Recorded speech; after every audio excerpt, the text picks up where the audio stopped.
Acompáñenme, por favor, hermanos, a la carta a Colosenses, capítulo 1, y vamos a continuar con la serie Todo en Cristo. Una de las cosas que hemos mencionado ya en 2 sermones es que el principal tema de la carta a Colosenses, hermanos, es la preeminencia de Cristo. Cuando hablamos de la preeminencia de Cristo, estamos hablando del valor, la importancia suprema que Él tiene por sobre todas las cosas. La razón por la cual Pablo escribe de esta manera, con este objetivo, es que los falsos maestros de aquel momento estaban enseñando que Jesús sí era importante, pero no era preeminente. Por ejemplo, decían, Él es importante, es una emanación de Dios, porque para ellos no era Dios, ni siquiera Dios encarnado, era una emanación, pensamiento griego. Jesús es una emanación, y tú tienes que incluso hacer uso de los ángeles que te protejan. Y además de estas herejías, habían otras más que en su momento vamos a ir hablando.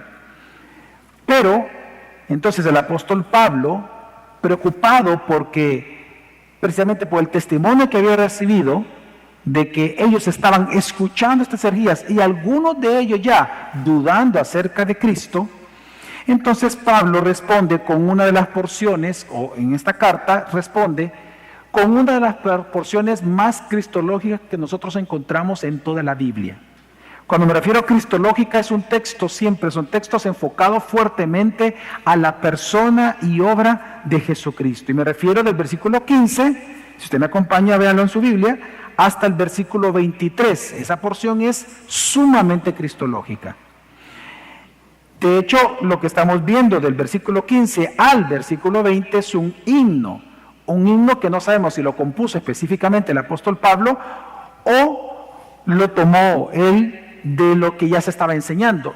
Yo creo, y por ciertas evidencias, que Pablo lo escribió, pero es algo que la iglesia cantaba y se lo memorizaba. Usted se imagina memorizarse este texto, qué impresionante es. Es decir, la explicación, entender todo esto, es lo que ellos se memorizaban. Así que la semana pasada nosotros vimos el inicio. Él enseña, por ejemplo, que el versículo 15 al 17, lo que él busca enseñar, hermanos, es que Jesús es preeminente, el preeminente Dios de la creación. Eso lo vimos la semana pasada. Luego, del 18 al 20, él enseña que Jesús es el preeminente Dios, pero ahora de la nueva creación, donde la iglesia es la primicia de esa nueva creación y terminará con cielos nuevos y tierra nueva. Pero luego, del versículo 21 al 23, que ya no es parte del himno, sino es parte ya de la narrativa de la carta de Pablo, él enseña que Jesús es el preeminente Dios de nuestra redención como cristianos. Así que la semana pasada, solo quiero recordarles, voy a hacer un pequeño resumen de lo que vimos la semana pasada, del versículo 15 al 15 al 17, él enseña que Jesús es el Dios preeminente de toda esta creación por 5 razones. Él da 5 razones por las cuales Él es el preeminente de toda esta creación. Primero, Él dice porque es la imagen del Dios invisible. Luego dice que es el primogénito de toda creación, porque Él es el antes de todas las cosas, porque Él es el creador de todas las cosas, y porque toda la creación permanece o subsiste o es sostenida, unida en Él. Así que Él dice que por estas razones, por quien es Jesús, realmente Él es el preeminente de esta creación. Y terminamos, recuerde usted aquel sermón diciendo qué es lo que eso significa para nosotros. Bueno, significa de que si Jesús es la imagen del Dios invisible, por ejemplo, Él se vuelve nuestro modelo o prototipo de nuestro carácter cristiano. Nosotros, y por eso lo leemos ya en muchos pasajes de la Escritura, tenemos que ser como Cristo, se nos dice la Escritura. Por medio del Espíritu Santo que obra en nosotros la santificación, venimos a ser como Cristo. ¿Y por qué como Cristo? Porque Él es la imagen del Dios invisible. Nosotros fuimos creados a imagen y semejanza de Él en su preexistencia. En segundo lugar, aprendimos también de que esto significa que Jesús es el Señor de nuestra vida. Por lo tanto, el fin último de tu existencia, el fin último de tu vida no es únicamente casarte, tener hijos, trabajar, ser feliz. Ese no es el fin de tu vida. El fin de tu vida es existir para la gloria de tu Creador. ¿Y quién es el Creador? Jesús. Por eso Él demuestra que Él es el preeminente de la creación.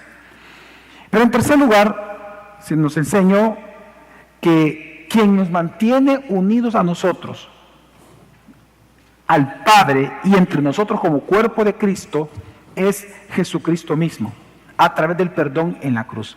Por lo tanto, nosotros debemos de depender todo el tiempo y estar todo el tiempo en comunión con nuestra iglesia local, porque es aquí en donde Dios genera las cohesiones, en donde nosotros somos exhortados, confrontados, animados, consolados por Dios en la iglesia local. Así que esto lo aprendimos la semana pasada. Pero ahora, una vez Él dice, miren a Jesús, Él es preeminente de la creación, Él ahora va a enseñar que Jesús es el Dios preeminente de la nueva creación, en donde nosotros como la iglesia somos la primicia o la evidencia, la primera evidencia de que la nueva creación ya fue inaugurada sobre la tierra. Vamos a leer del versículo 18 en este momento, hermanos, al 20. Dice así la palabra del Señor. Él es la imagen, Él es también la cabeza del cuerpo que es la iglesia.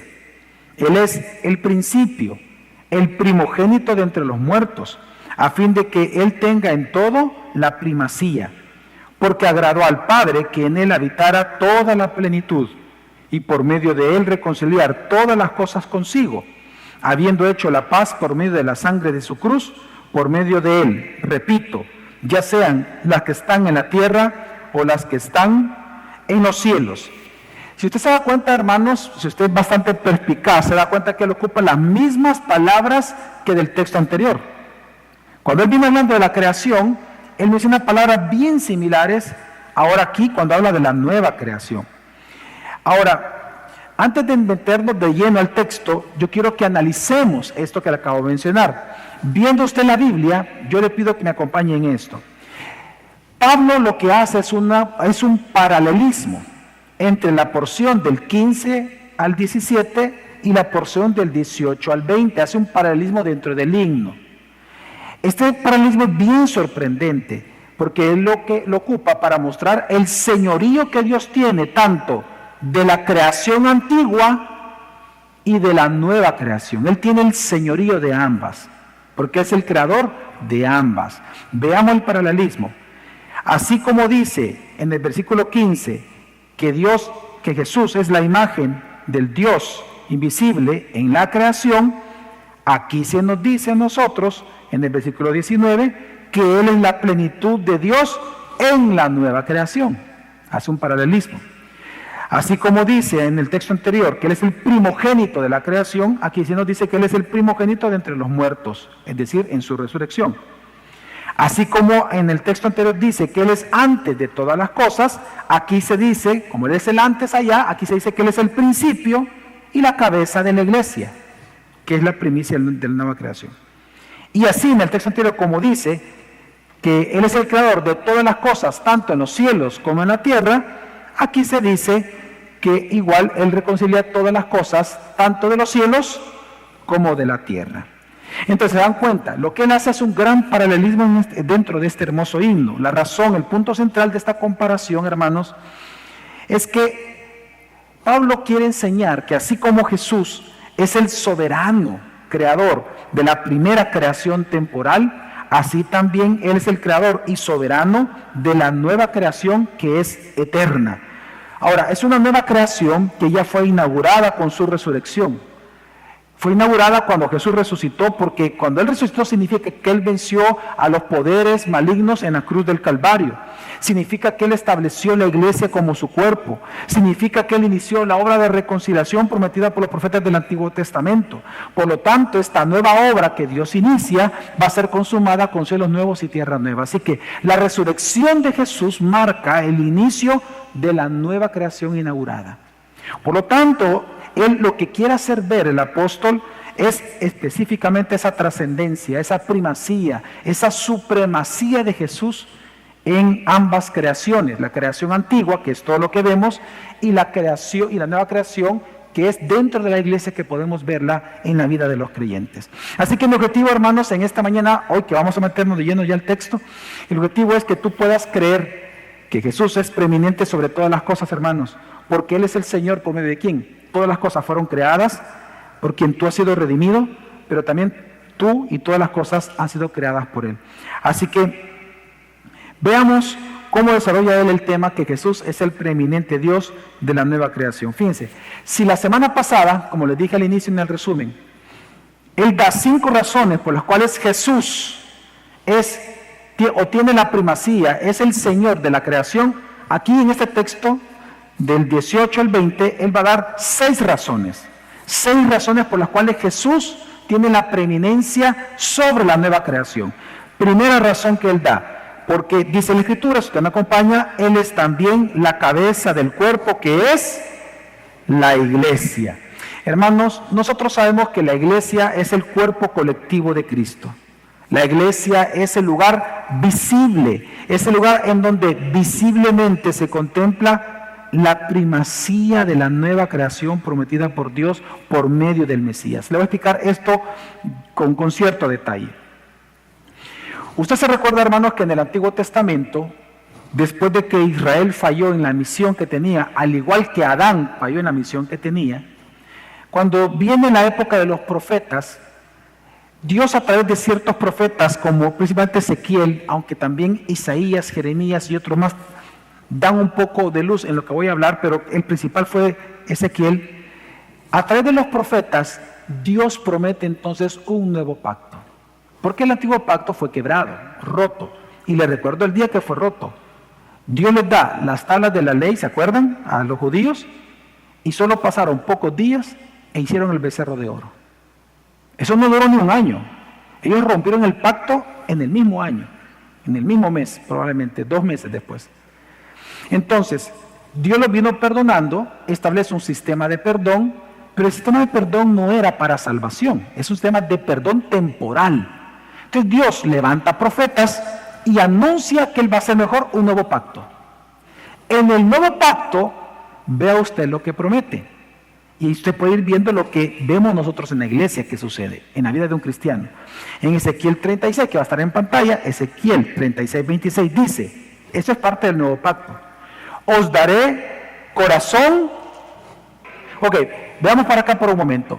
Todo lo que consiste en el nuevo pacto son cosas nuevas. Vean conmigo, una nueva creación. En eso consiste el nuevo pacto. Algo nuevo que Dios iba a hacer. Algo nuevo que Dios iba a crear. ¿Qué es lo que Él va a crear?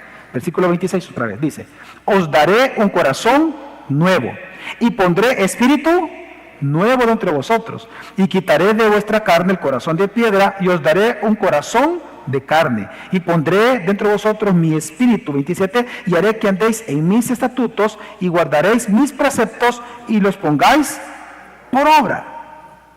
No lo busque, solo quiero leerlo a usted. Compáralo con Isaías 65, 17. Yo lo leo ahorita. Dice, cielos nuevos y tierra nueva, porque he aquí que yo crearé nuevos cielos y nueva tierra, y de lo primero no habrá memoria, ni más vendrá al pensamiento. Es decir, ¿por qué leo estos 2 textos? Porque la nueva creación, o el nuevo pacto, incluía una nueva creación en nosotros, la cual sería consumada con cielos nuevos y tierra nueva. Y fue anunciado del antiguo pacto, que Dios iba a hacer un nuevo pacto. Entonces, fíjese bien, por eso es que Jesús, cuando habla con Nicodemo, ¿se acuerdan en ese momento que llega Nicodemo a hablar con él? Él le dice que si él quiere ver el reino de Dios, os es necesario nacer de nuevo. ¿Sabe qué le dijo Jesús? Es necesario que seas nueva creación. Por eso es que a ese acto se le llama en teología regeneración o nueva creación. A la regeneración se le llama nueva creación. Entonces Jesús inauguró esta nueva creación que fue profetizada, la inauguró con su resurrección. Por eso, hermanos, fíjense que a usted y a mí, a los cristianos en todo el mundo, se nos llama en la Escritura los nacidos de nuevo. Se nos llama que somos nuevas ¿qué? Criaturas. ¿Qué significa nuevas criaturas? Significa nueva creación. Somos nuevas criaturas. También se nos dice nueva creación en otros textos. Y por lo tanto, nosotros somos, hermanos, la primicia. ¿Y por qué la primicia? Porque, aunque fue inaugurada ya la nueva creación Cuando vemos que fue inaugurada la iglesia, todavía no han sido creados los nuevos cielos y la nueva tierra. Entonces no ha sido consumada. Pero nosotros somos la primicia. Cuando Jesús resucita, vemos que ni si se acuerdan ustedes, y aquí podemos hablar de la nueva creación. A mí me encanta ese tema, el nuevo pacto es importantísimo entenderlo.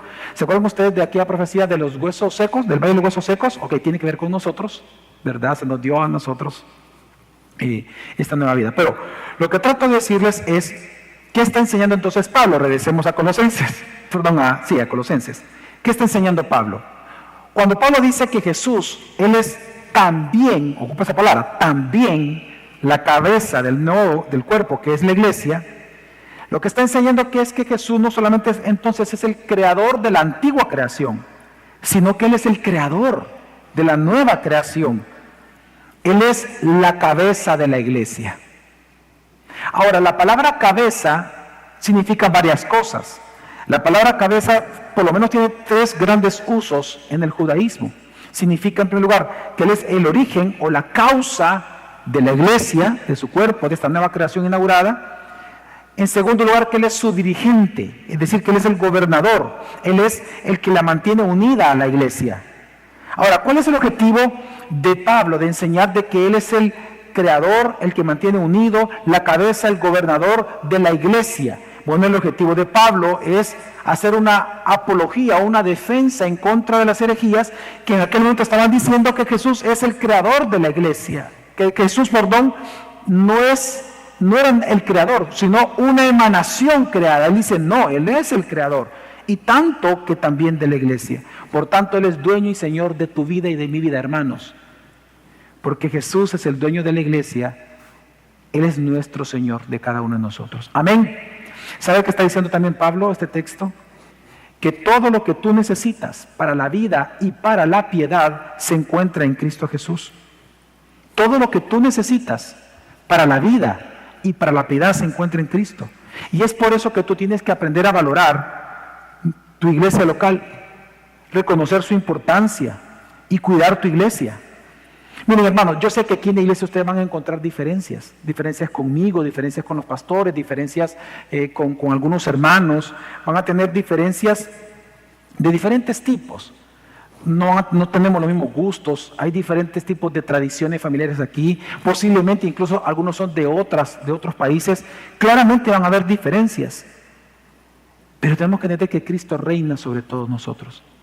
Y todos nosotros, al ser parte del cuerpo de Cristo, necesitamos crecer juntos, a pesar de las diferencias. De hecho, parte del misterio de Cristo es que de 2 pueblos que eran enemigos distintos, dice la Escritura, judíos y el resto del mundo, llamado los gentiles, hizo que un solo pueblo, que es la iglesia.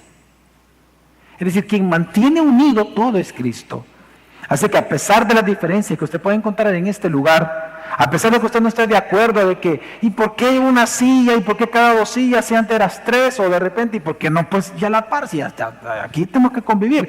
O de repente, ¿y por qué no sanitizan con la mano izquierda, mejor con la derecha? ¿Y por qué la silla no la ponen de este lado? ¿Por qué la ponen enfrente? ¿Por qué no la ponen ahora aquí, así, porque duele el cuello?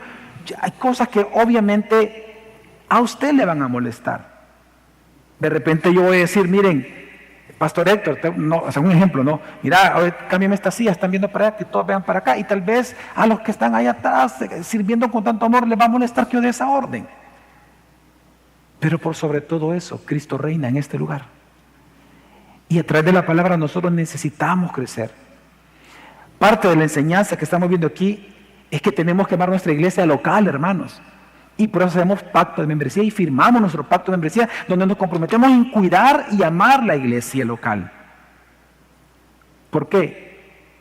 Porque también Jesús, como es el creador de todas las cosas, Él es la cabeza de la iglesia. Por eso lo hacemos. Amén, hermanos. Amén. Me di a entender la razón por la cual nosotros amamos la iglesia, la cuidamos y nos gozamos en ella, es porque Cristo es la cabeza de esto. Amén. Él es el creador, el fundador de la iglesia, de la nueva creación. En segundo lugar, este término es bien fácil de entenderlo. De hecho, ya lo explicamos la semana pasada, así que no tengo mucho que decir, que cuando dice que Él es el principio. Si usted sigue leyendo en Colosenses 1, el versículo 18, dice que Él es el principio. Esta palabra principio, ¿dónde encontramos en la Biblia la primera vez? En toda la Biblia, piense, Antiguo Testamento, ¿dónde dice en el principio? Génesis 1. ¿Se da cuenta que es fácil? Ya estuvo, ya hicimos la exégesis, ¿se da cuenta? Ok, Pablo está aludiendo a Génesis 1:1. Y él está diciendo algo tan fácil, pero tan importante como esto. Así como Jesús, y Proverbios lo confirma como la sabiduría, que estaba en el principio, dice. Así como Jesús estaba en el principio, Él como la palabra hablando para la creación, así Jesús es el principio de la nueva creación que somos nosotros, la iglesia, los cristianos. En otras palabras, Jesús es nuestra alfa. No solo es la omega, Él es nuestra alfa. Él es nuestro principio. La iglesia inició con Él como la creación inició con Él. ¿Me voy a entender, hermanos? Él es el alfa de la iglesia. Ahora, esto significa, hermanos, que la iglesia, y lo digo por los sociólogos actuales, la iglesia no es la invención de la cultura. No fueron los ritos o prácticas religiosas que dieron origen a la iglesia, sino que el origen de la iglesia es Jesucristo. Amén. Y quien sostiene la iglesia local y la iglesia universal es Jesucristo, porque Él es el principio. Él es el principio. En tercer lugar, ¿cuál es la tercera razón por la cual Jesús tiene la primacía por todas las cosas? Sigamos leyendo el 18, porque Él es el ¿qué? Primogénito de entre todos los muertos. Ok, esta frase, esta palabra primogénito ya la entendemos porque lo vimos la semana pasada, se la voy a recordar. La palabra primogénito significa que Él es el primero en importancia y en honor. Así que Él tiene la importancia, la primacía en honor cuando se dice que Él es el primogénito. Ahora, qué interesante que Él dice que es el primogénito, antes decía de la creación. ¿Se acuerdan? Aquí dice de qué? De entre los muertos. Una frase extraña, ¿no?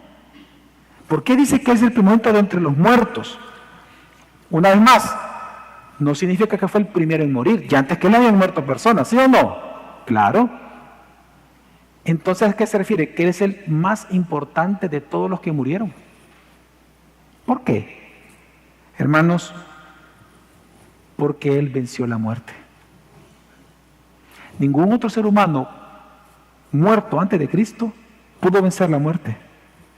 El único que la pudo vencer es Jesús. ¿Y cómo la venció? ¿Qué es lo contrario a la muerte?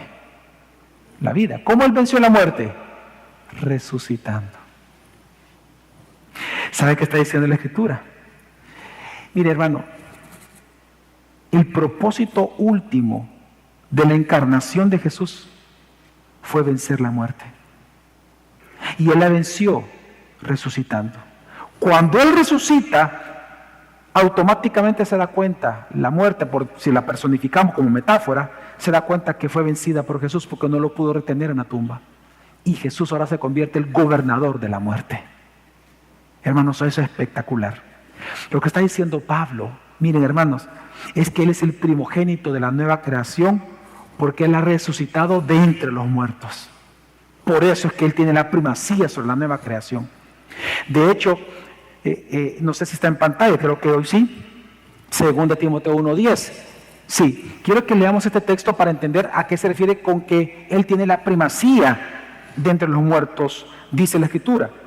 Y mire, en este texto viene hablando, el texto anterior, de su salvación y mi salvación, de la salvación de nosotros los cristianos. Hablando de la salvación, dice, y que ahora ha sido manifestada nuestra salvación por la aparición de nuestro Salvador Cristo Jesús, quien puso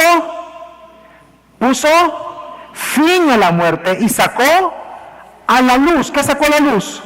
La vida y la inmortalidad por medio del Evangelio. Él venció la muerte.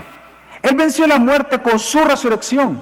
Y por su resurrección, ahora los que creemos en Él, recibimos la vida y la inmortalidad, es decir, la vida eterna.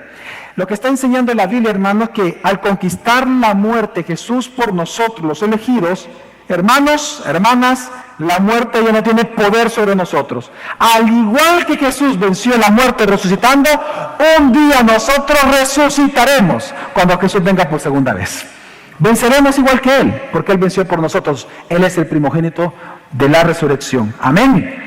Y por eso es que luego, ya entendiendo esto, comprendemos mejor un texto bien importante que incluso en los evangelios se lee muchísimo. 1 Corintios 15, de 54 al 55, está en pantalla también, dice, pero cuando esto corruptible, es decir, su cuerpo y mi cuerpo humano, pero cuando esto corruptible se haya vestido de incorrupción, es decir, la resurrección, y esto mortal se haya vestido de inmortalidad, está hablando del nuevo cuerpo que se nos dará, entonces se cumplirá la palabra que está escrita: devorada ha sido la muerte en victoria. ¿Dónde está, oh muerte, tu victoria? ¿Dónde, oh sepulcro, tu aguijón? Claro, la muerte ya fue vencida. ¿Y por qué fue vencida? Por Jesucristo. Él es el primogénito de entre los muertos. El primero. El primero, no en morir. El primero en el sentido de importancia, en honor. El que tiene la primacía. Porque Él venció la muerte. Y nosotros venceremos a esa muerte en Él. Amén, hermanos. Jesús es nuestro Redentor. Entonces, así como Él fundó y gobierna la primera creación, así Él fundó y gobierna la nueva creación, la iglesia de la cual participamos. Por lo tanto, hoy, en esta mañana, hermanos, podemos estar seguros que porque Jesús es el primogénito de entre los muertos, nosotros, la iglesia, resucitaremos con Él. Amén. Pero entonces, viene una cuarta razón por la cual Jesús tiene la primacía. Y llegamos al punto central de todo el himno. Este es el corazón del himno. La parte tercera o la parte C del versículo 18. Porque Él tiene la primacía sobre todo. Este es el punto central del himno, hermanos. Lo que está diciendo Pablo es que todo lo que Él es decir, Jesús, todo lo que Él es y todo lo que Él ha hecho, que anteriormente ya describió Pablo, es para tener la primacía en todo. ¿Saben ustedes que esta palabra primacía que usted está leyendo ahí es la única vez que aparece en toda la Biblia? Bueno, en todo el Nuevo Testamento ocupado por Cristo y en toda la Biblia ocupado para Cristo. Una vez aparece en el Antiguo Testamento, pero no habla de Cristo. Obviamente no habla ni siquiera del Mesías prometido. Pero hablando de Jesús, es la única vez que aparece esta palabra en todo el Nuevo Testamento. ¿Sabe por qué le digo esto? Yo quiero que vea la centralidad del tema, lo que es la primacía de Cristo, que solo una vez aparece. Pablo, de todo lo que él escribió, solo una vez quiso poner esta palabra, pero en medio de un himno tan cristológico, y lo puso en el centro del himno. Hermanos, la palabra primacía significa preeminencia. Y la palabra preeminencia significa que Él es el primero en todo, es decir, Él es el supremo en importancia por sobre cualquier otra cosa.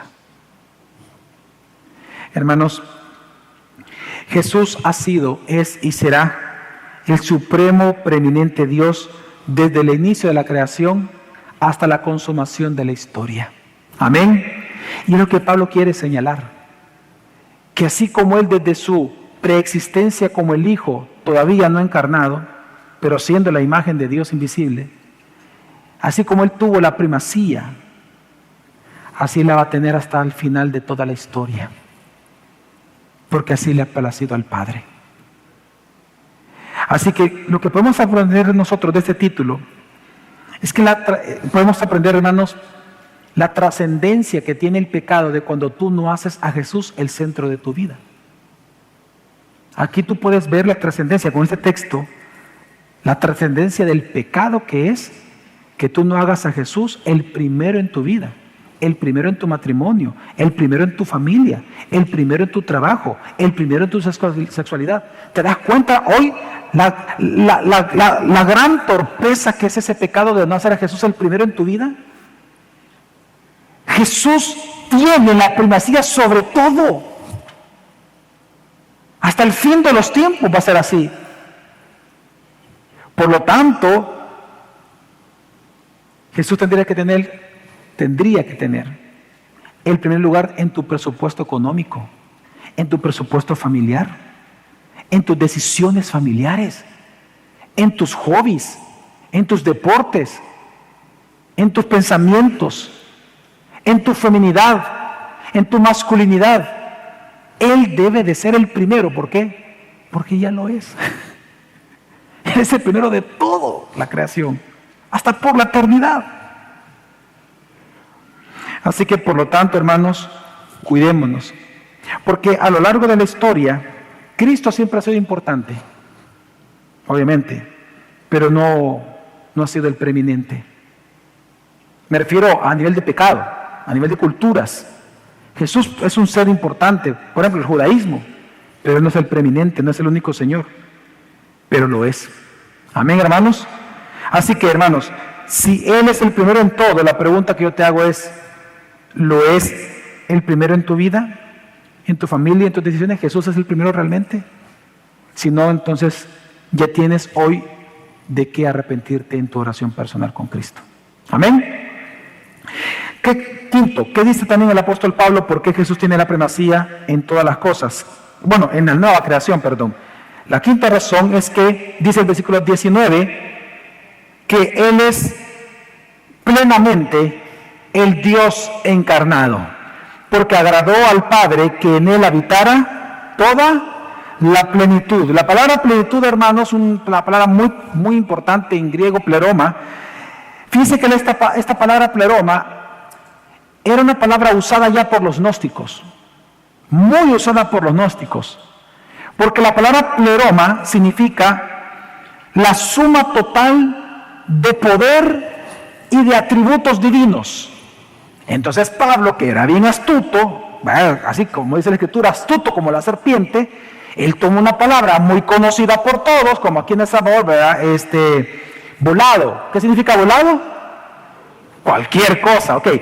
Pablo tomó una palabra que todo el mundo entendía, usada por los herejes, que decían el pleroma, le decía, ok, pues entonces al Padre le agradó que a Jesús, que en Él habitara el pleroma que tú enseñas. Te lo estoy explicando. Impresionante lo que está diciendo Pablo aquí. Pablo lo que está diciendo, hermanos, es esto.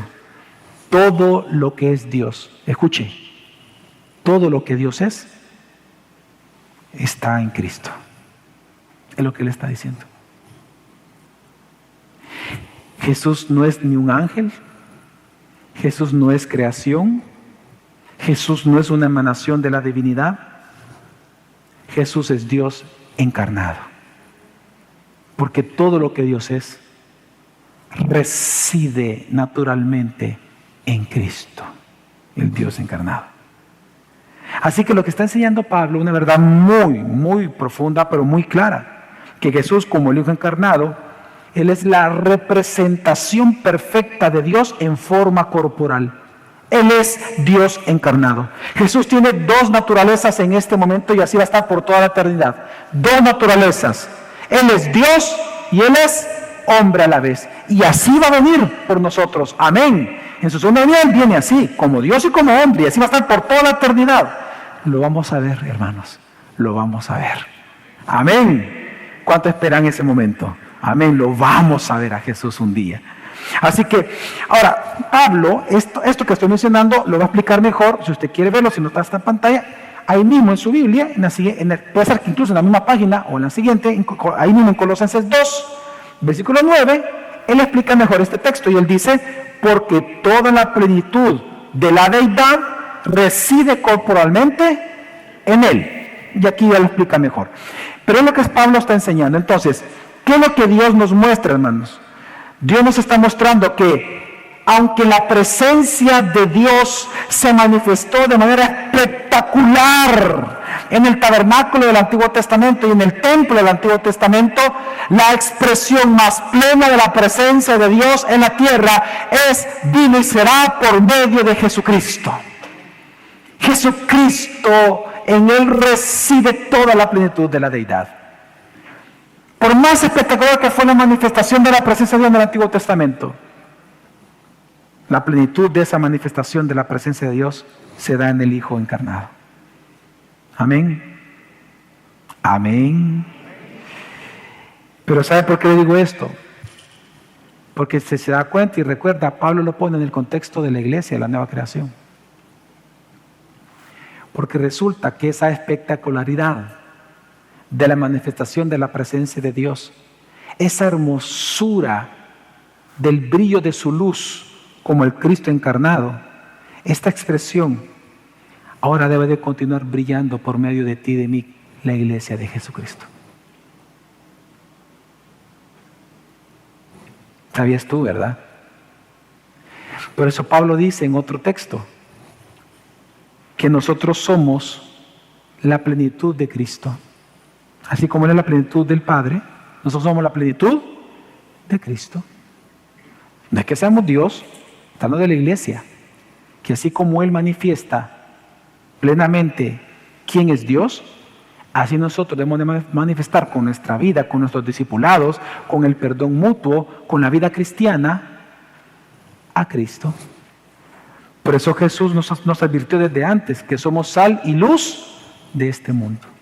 Tenemos que brillar con la luz de Cristo a todas las personas. Amén.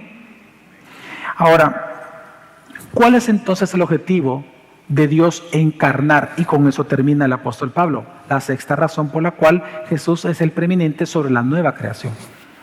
Y es porque Él es el medio de nuestra reconciliación con Dios. Él vino a eso, a reconciliar. Versículo 20 termina el himno diciendo: y por medio de Él reconciliar todas las cosas consigo. ¿Cómo? Habiendo hecho la paz por medio de la sangre de su cruz. Por medio de Él, repito, ya sean las que están en la tierra o las que están en los cielos. La palabra reconciliar significa restaurar. ¿Y por qué menciono esta palabra? Porque esta es la palabra con la que Dios prometió que haría en el Nuevo Pacto en el Antiguo Testamento. Restauración. Así que la reconciliación o restauración, hermanos, es una obra que sucedería en la nueva creación. Así que, ¿qué está enseñando la Escritura? Que esta restauración, hermanos, de una creación desordenada y dividida, también incluía restaurar esta relación rota por el pecado entre Dios y los hombres. La restauración incluía también no solamente la restauración de la creación en sí misma, sino la restauración de esta relación rota por el pecado entre Dios y los hombres. Implicaba llevar a los escogidos, como dice aquí la Escritura, a una relación de paz para con Dios. A una relación de paz. A una relación en la cual nosotros ahora podemos llamarnos amigos de Dios. Por eso es que el apóstol Pablo afirma que la pared de enemistad que dividía a los dos pueblos del mundo, es decir, judíos y todo el resto del mundo, los gentiles, esta pared que los dividía de enemistad, dice que en Cristo fue rota, fue quebrada, fue destruida, para que de los dos pueblos, dice la Escritura, se formara uno solo, el cual es la iglesia de Jesucristo. Por eso, hermanos, que también es de extrañar que en el canto de los ángeles, ¿se acuerdan ustedes de los ángeles cuando fue anunciado a los pastores el nacimiento de Jesucristo? Se les dijo: he aquí que en la ciudad de David nacerá un Salvador. ¿Se recuerdan, hermanos? Pero ahí mismo también se anunció, dice que serían bienaventurados, y dice que nació un Salvador, el cual dice grandes noticias de gran gozo, porque Él traería paz a los hombres. ¿Se acuerdan ustedes que lo anunciaron? Los ángeles dijeron: paz a los hombres. Hay traducciones que dice de buena voluntad, pero no es a los hombres de buena voluntad, sino que paz a los hombres y buena voluntad de parte de Dios para con ellos. El nacimiento de Cristo fue anunciado como el nacimiento de la paz de los hombres. ¿Por qué? Por la restauración. Es el objetivo de la restauración. Y es que quiero que veamos esta diferencia. Esto yo no lo expliqué en el servicio, ninguno de los servicios anteriores. Así que es interesante. El perdón y la restauración de una relación son dos cosas distintas. El perdón tiene que ver con la decisión que tú tomas de no tomar venganza, por la deuda que tú sientes que la otra persona te debe por haberte ofendido. Si yo, por ejemplo, vengo y ofendo a mi hermana, ¿cómo se llama esta hermana? Claudia. Si yo vengo y ofendo a Claudia, Claudia va a sentir que por lo menos yo le debo una disculpa. Es una sensación de deuda. Ella tiene dos opciones. O me cobra a mí la ofensa que yo le debo a través de la venganza, o deja esa venganza a Dios que Él cobre la deuda. ¿Ok? Ahora bien, por eso es que cuando en la oración del Padre Nuestro, se nos dice, en la oración que nos dice, Señor, que nos enseñó Jesús que tenemos que pedirle, Padre, perdona nuestras deudas. ¿Ok? Deudas. Entonces, ¿qué es el perdón? La decisión que tú tomas de no cobrar la deuda. Tú no tomas venganza. Una pregunta. ¿Eso es suficiente para que tú vuelvas a ser amigo de la persona que te ofendió? No. Se requiere reconciliación. La reconciliación ya es la decisión en donde los dos ponen en fin a la enemistad. Y eso es a través de la confianza que se vuelve a recuperar poco a poco en la relación. Entonces, ¿qué está enseñando la Biblia? Que Jesús no solamente vino a perdonar, Él vino a reconciliar. Y por eso los ángeles anuncian que era un tiempo de paz, porque ya fue inaugurado este tiempo de paz. Es parte de la nueva creación. Ahora, ¿cómo lo logró Jesús? Bueno, perdón, falta un punto acá. Pero esta paz no solamente era para los hombres, sino que también dice que era, ya sean las cosas que están ¿dónde? En la tierra como en los cielos. Es decir, que esta paz también incluye una paz contra toda autoridad hostil espiritual. Por eso es que, si usted lee en Colosenses capítulo 2, dice la Escritura que Él venció a los demonios y a Satanás, ya los venció en la cruz, exponiéndolos públicamente en la cruz del Calvario. ¿Por qué? Porque parte de esta paz tenía que llegar a las fuerzas hostiles en cielos y tierra, ya sean humanas o angélicas, pero ya fueron derrotados. ¿Y para qué fueron derrotados? Para que, como dice la Escritura, las puertas del Hades no prevalezcan ahora contra el avance de la iglesia. ¿Cómo sabemos que Jesús los derrotó en la cruz? Porque podemos predicar el Evangelio. Ya las puertas del Hades ya no pueden soportar en ningún momento el avance de la iglesia. Entienda que son las puertas del infierno, las puertas. Dice que ya no pueden soportar, por más que quieran detener los demonios, el avance de la iglesia, del Evangelio, no pueden. Nosotros vamos como cabalgando sobre un caballo desbocado, vamos predicando el Evangelio. Satanás ya no puede detener eso. Porque Cristo lo venció en la cruz. Esa era parte de la paz prometida por Dios. Ahora la gran pregunta, ¿cómo Jesús lo logró? Dice el versículo, habiendo hecho la paz por medio de la sangre de su cruz. En el Antiguo Testamento, hermanos, los pecados eran expiados temporalmente en el templo. Ahora en Cristo, la expiación es para siempre. Y por eso es que ahora nosotros gozamos de una relación para siempre de paz con Dios. Y por eso el día que nosotros pecamos, nosotros podemos confiadamente venir delante del Señor a confesar nuestros pecados, porque es sobre la base de la sangre de Cristo que mis pecados son perdonados. Hermanos, tenemos que entender de que tú naciste, recuerda, tú naciste enemistado con Dios. Tú naciste en guerra con Dios, tú naciste muerto espiritualmente, sin ninguna posibilidad de salvarte a ti mismo, sin ninguna posibilidad de autorregenerarte, sin ninguna posibilidad de justificarte delante de Dios. Pero damos gloria a Dios de que Dios tomó la iniciativa y Él bajó y tomó forma de hombre y en Cristo, muriendo en la cruz por ti, fuiste reconciliado con Dios para siempre. No fue la encarnación de Jesús lo que te salvó, no fue la vida perfecta de Jesús lo que te salvó, fue la sangre derramada en la cruz. Y eso pagó el precio y eso nos reconcilió a nosotros. Así que, hermanos, comprendamos y recordemos. En el mundo, así como en aquel momento los gnósticos, encontramos que muchas cosas nos ofrecen otros medios de reconciliación con Dios.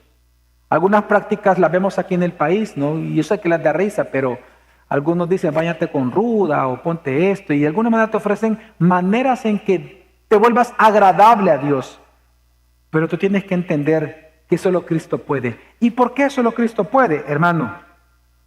Porque solo aquel que fuera el Dios hombre a la vez es el que podía poner paz entre los hombres y Dios. Y el único que es Dios y hombre al mismo tiempo es mi Señor y tu Señor Redentor Jesucristo. Él es el único que lo puede hacer. Y por eso Él tiene la preeminencia sobre la nueva creación que es la iglesia. Así que, hermanos, si Jesús es tu creador y tu redentor, mi pregunta para ti es, ¿Él es realmente el preeminente en tu vida? Vamos a orar.